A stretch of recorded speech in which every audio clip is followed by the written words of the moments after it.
কবিতার নাম অতৃপ্ত আশা, কবি অজিত কুমার দের লেখা।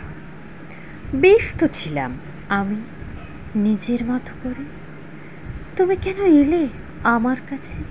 আমার মনের নাড়লে দাঁড়ে কেন জড়ালে আমায় তোমার জীবনের সাথে?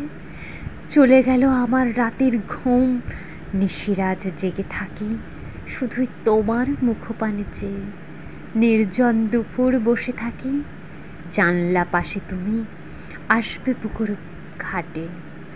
দেখা হবে দুজনের দুটি আঁখিতে, কত কথা হবে চোখের চাহনিতে।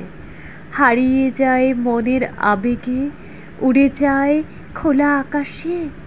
দিনের শেষে যখন সন্ধ্যা নেমে আসে, পাখিরা ফিরে যে যার বাসায়, স্বপ্ন আমার ভেঙে যায়। বসে আছি জানলা পাশে, তুমি তো নেই পুকুর ঘাটে। আমায় না বলে কেন গেলে চলে? কেন জড়ালে আমায় তোমার ভালোবাসার বন্ধনে? ব্যস্ত ছিলাম আমি আমার মতো করে। ধন্যবাদ।